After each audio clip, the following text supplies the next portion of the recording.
Up next, we have our last team, Uplift Microhome. Uplift Microhome is bringing us housing on demand.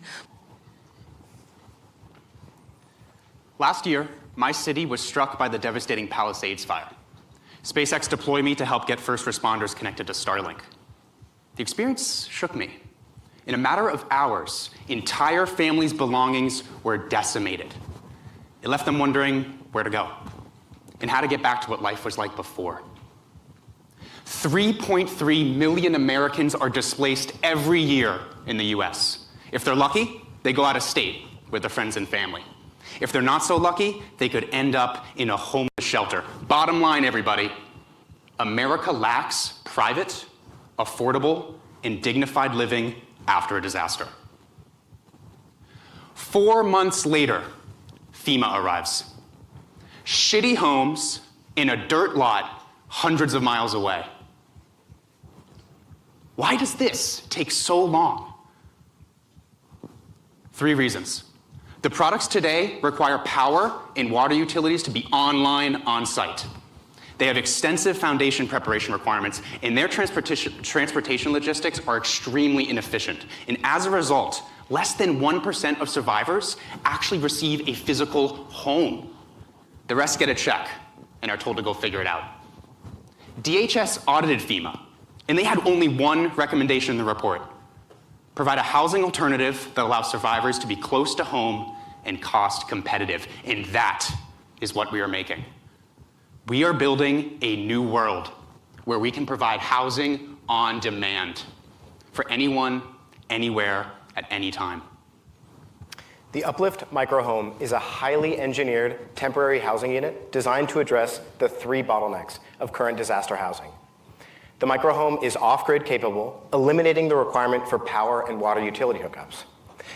The microhome's base is designed so that it can be deployed on uneven terrain with minimal foundation preparation.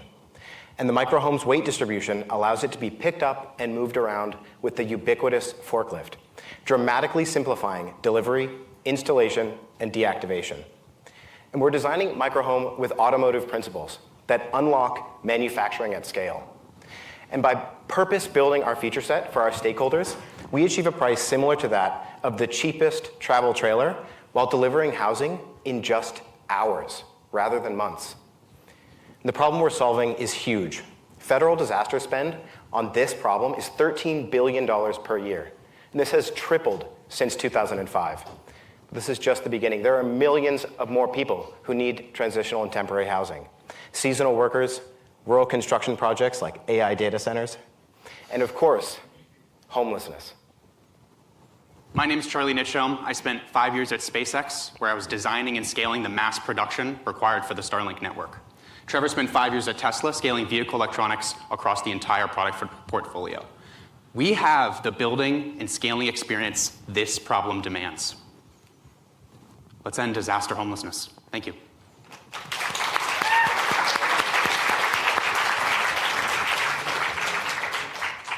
Amazing. And finally, for our first place, the Danny Lewin Grand Prize Award winner is, drumroll please, Uplift Microhome. Congratulations. Congratulations, of course. Let's go. Woo.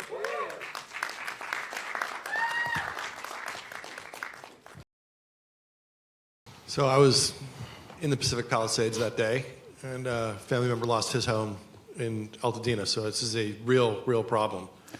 Have you actually built, like, do these things physically, like I was hoping to see one Totally. wheeled in here. If we get invited to the May, it'll be here.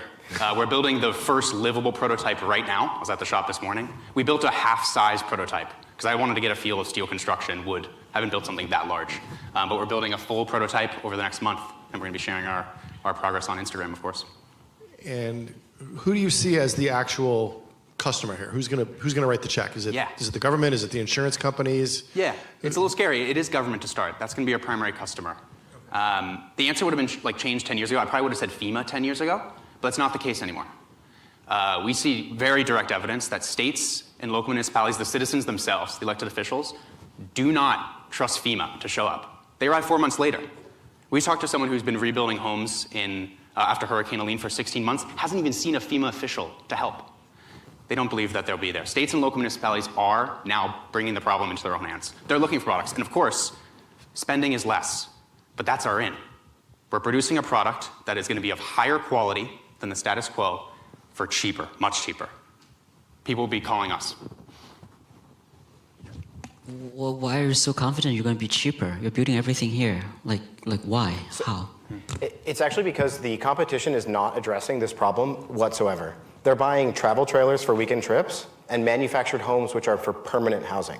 And so those systems, those options require extensive installation costs, which are, we don't have that.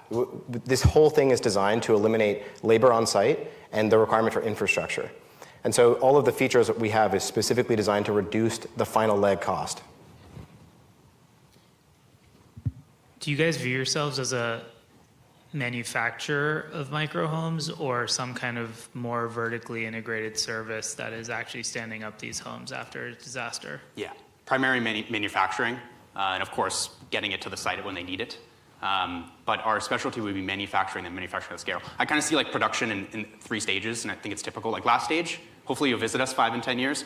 We're building these like cars, which we haven't really had in the housing market, and this we can do with. First stage will be artisanal, just in a shop. Second stage will be a blend of both. We'll do low-hanging fruit for tooling, low-hanging fruit for injection molding, casting, whatever makes sense. But yeah, we will be the manufacturer for these. And then if you sell a bunch of units to a customer, I guess I'm just trying to think through, like, how do you scale manufacturing and then customer, it could be state or government, buys a ton of these. How, but a lot of them might just like sit unused for a while. So I guess how do you think about like ongoing demand versus like manufacturing here? We actually had an interesting business model that we started with, and I think it's better for the future of our business. In the beginning, we just need to sell these. We need a negative cash conversion cycle. We can't own the assets ourselves.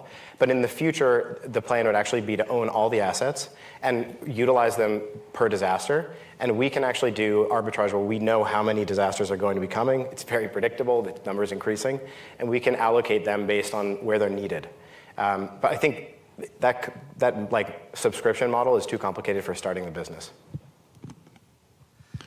If the government was better at forward-looking versus reactionary, we would have better transportation, better healthcare, pretty much better everything. And so, like, the presentation was awesome, but I'm trying to see the human element here, which is one of the reasons why these disasters cost so much is you quickly hire a service provider versus own the equipment outright. So where in the budget will this come out of? And when municipalities are selling off their water systems and their good assets just to operate in the black, how are they going to justify this upfront expense to their constituents? Take that. Well, I think the reality is they already are spending more on a solution that's less applicable to this problem. And so actually this is specifically why we are starting with disasters as our opening market. The government moat is actually really important. And I think a lot of people talk about moats as why it's going to help them. But at the end of the day, you have to overcome that moat too. And so by starting with disasters, we catch governments when they need to act quickly. And they're like, oh, God, I just need something. And we are here to offer exactly that, which no other company is making a product for. And that actually is how we get into the moat and then hold it. Awesome. Thank you so much. Thank you.